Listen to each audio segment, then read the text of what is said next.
Greetings, friends! Are you currently raising any animals? If so, let me know in the comment section below.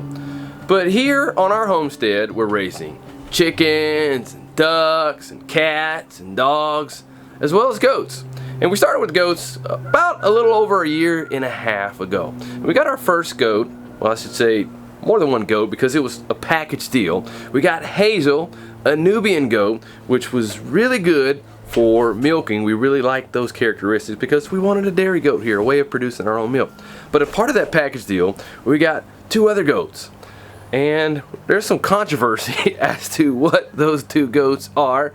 Some people say, oh, they're Kiko, they're Boer, and we were told that one was a Saanen and one was like a Saanen mix. We really don't know for sure. Like I said, there's some controversy there. But anyways, when we first got Hazel, we were milking her for a while, but we decided to let her rest because she was a little on the thinner side, so we really wanted to give her body a rest and bulk her up a little bit. So we did that. And then we got 2 additional goats, Libby, an Alpine Nubian mix, and a male goat, Nubian goat, Bucky. Because we didn't have a male and we wanted to reproduce and actually get them producing milk again, so we needed to have Bucky around. And let's just say Bucky has done the job. And both Libby and Hazel have been pregnant. Well, Libby was pregnant, but she recently gave birth to a little cute baby goat that Sailor decided to name Cody. And he's a cute fella and the kids just love playing with him.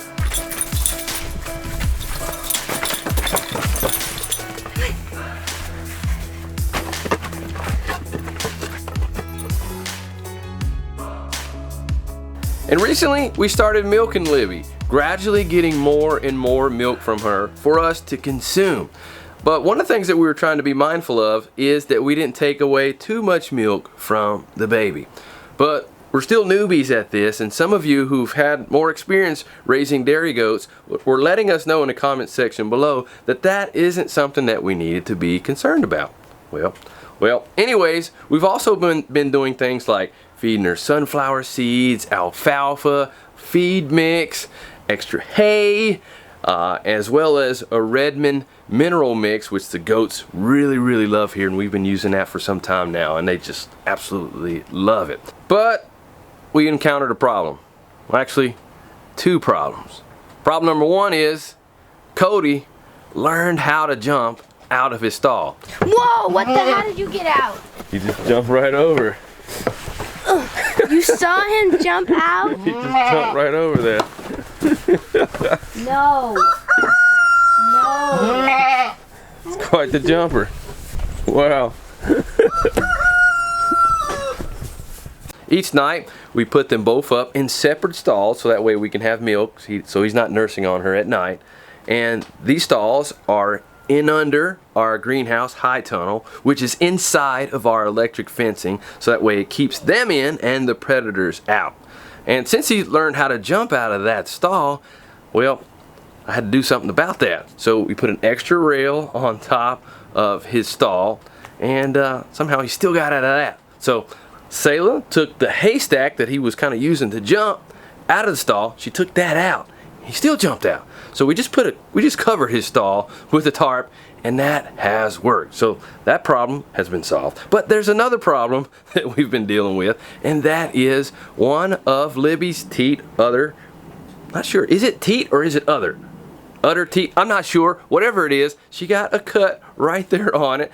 I think it's probably from him nursing on it, and maybe he just kind of bit down and put a scratch on it. But anyways, that problem has, well, it made it to where she didn't want us milking on it, and she really gave us a little fit because she was like, it hurts, don't touch it. And our major concern with that is we didn't want her to get an infection at all on her teat or udder. Sayla, which one is it again? It's a teat. Cows have udders, goats have teats. Thank you, Sayla. You're welcome. I never said that I was the smartest one around here. Well, to treat the teat, Lacie put one of her herbal salves right on it to help it with healing. There we go. Come here. It's okay. And also to cut down on his nursing a little bit, just to reduce any chances of further irritation on the teat, we also set up a separate area for them to graze in. And what little grass we have here during the winter time, we set him up in there so that way he would just graze a little bit to cut back on the need to nurse. Yet the little guy learned how to jump out of that too. The bigger sections, the bigger gaps in the fence is just big enough for him to jump right through. So we had to set up some netting in that fencing so that way he couldn't get through there. It's the same kind of netting that they use on the electric netting that for chicks, so that way they won't go through those holes in the fence as well.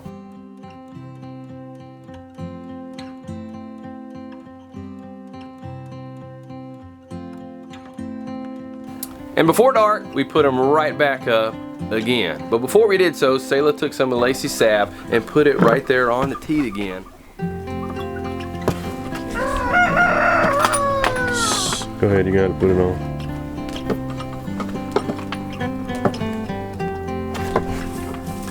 I think it's good. And then the next day, we came back out and tried the whole process over again. Lippy really has it down pat. We used to have to take her by a leash and put her up on the milking stand. We don't have to do that anymore. She just hops right up there and she's ready for the process.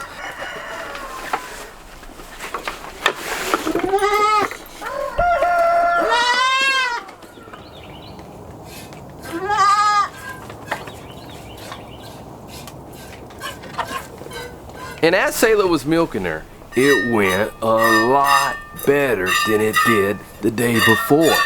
And the teat looked so much better. And based on research, as well as the info that a number of you provided us in the comments who raise dairy goats, we should be getting anywhere from 2 to 3 quarts of milk per day. And we're gradually working to see if we get that, and it's getting better and better, but we'll just have to see if we hit those numbers. But the next day, we tried something a little bit different. I got hobble straps. So that way, maybe I don't have to be there with Selah each time holding her legs down.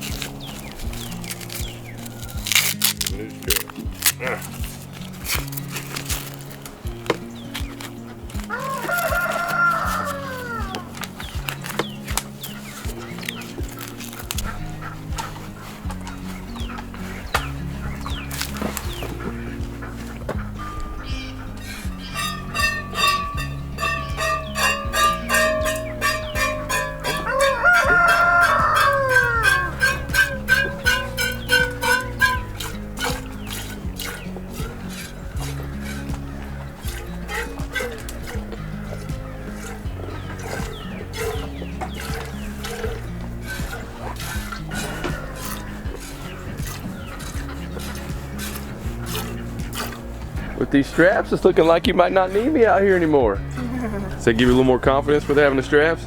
Yep. She's not gonna kick the bucket over.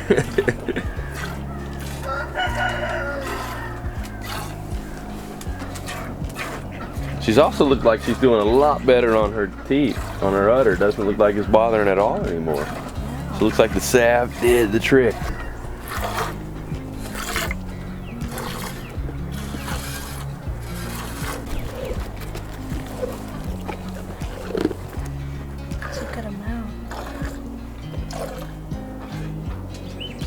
Man, she has just done so much better this time. It's not being in pain, and the hobble straps are making a difference.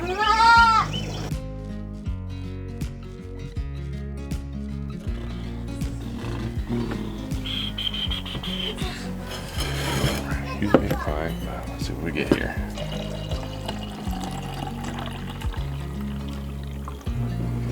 Boom.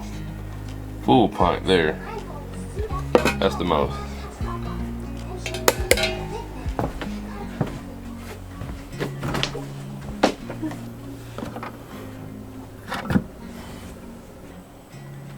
And now that we're getting some more goat milk, let's actually make something out of it. So I've been wanting to try goat milk yogurt.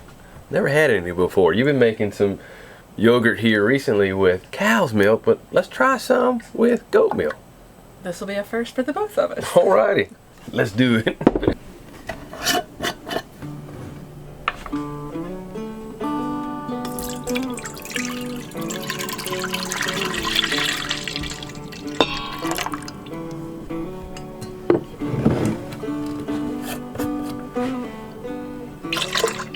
Well,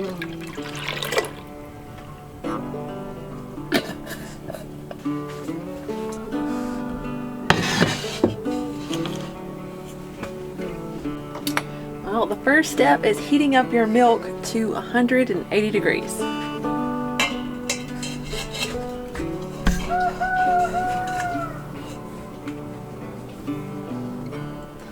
But you might want to know why we want to make our own yogurt. Well, for one thing, my family likes to eat a lot, and Greek yogurt is really expensive at the store. And now we have a milk source, so why not just make it at home? And it's really easy to top it off. And I must add, your yogurt tastes better than any of the store-bought yogurt that I've ever had. I was just like, once I started eating, it's like, I can't stop. And this is the slowest part of the whole process, is bringing the milk up to temperature. Okay, we're getting closer to 180. We're almost at 175. You gotta really be careful around here because you don't want your milk to boil because it'll scorch to the bottom, and that's not what you want. You want it to hit 180 and then just take it off of the heat. We're almost there.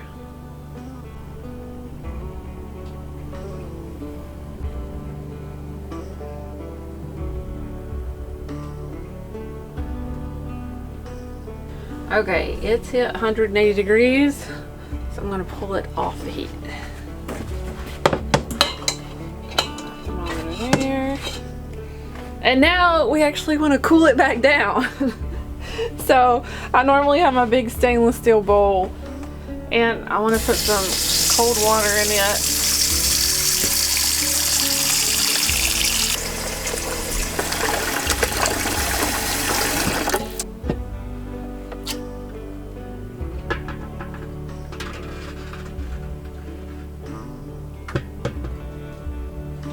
And I even add ice to it as well.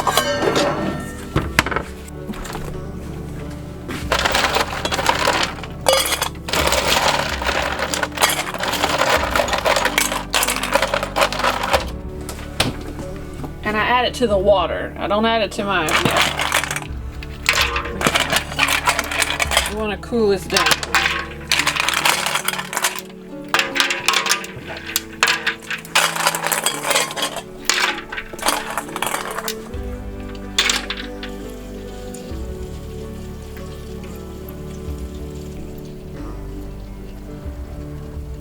And at this point, I normally find something else to do because it does take a little while to cool this down. We want to bring it down to 110 degrees, and then we're going to add our yogurt culture into it. And it's really not that hard. There's just some of the steps take a little longer. I normally use a whole gallon of milk to make yogurt, and this is only a half gallon, so it's actually going a lot faster than it normally does for me, because right now we're already back down to less than 125, so we're almost down to our magic temperature of 110 degrees. This is actually my first time watching this been done. I've never made yogurt before. She's been the one that has done it each time, so I'm just along for the ride and learning just like some of you may be learning. Have you ever made yogurt before? Let us know in the comment section below. If you've never made it before, let us know in the comment section below too. It might be something fun for you to learn too. Okay, we are down to 110 degrees, and our next step is actually taking some yogurt that you've already made or bought. I bought yogurt at the store to actually start mine, but you need a culture. So this is our culture. And for a gallon of milk when I'm making yogurt, I normally add about 2 cups of Greek yogurt to it. So for a half gallon, I'm going to add a little over a cup for that.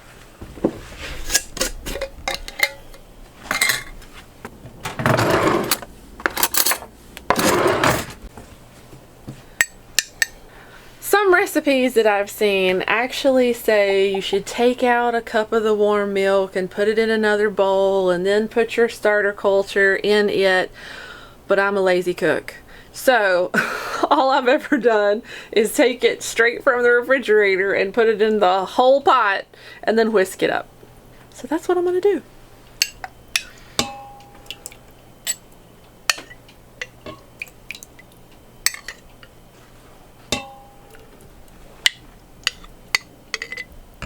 So that's a good, healthy cup. Now I have my whisk. We're just gonna whisk it up.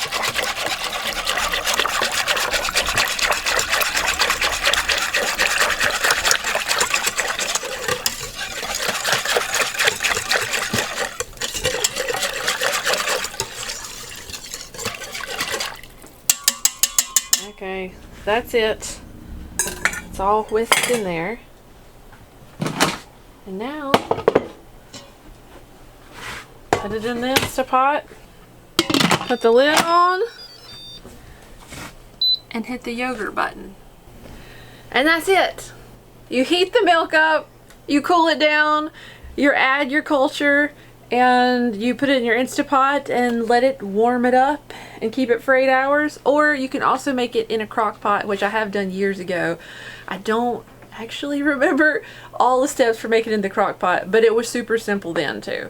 And it's just that easy to make your own yogurt, and for way cheaper than you can buy in the grocery store.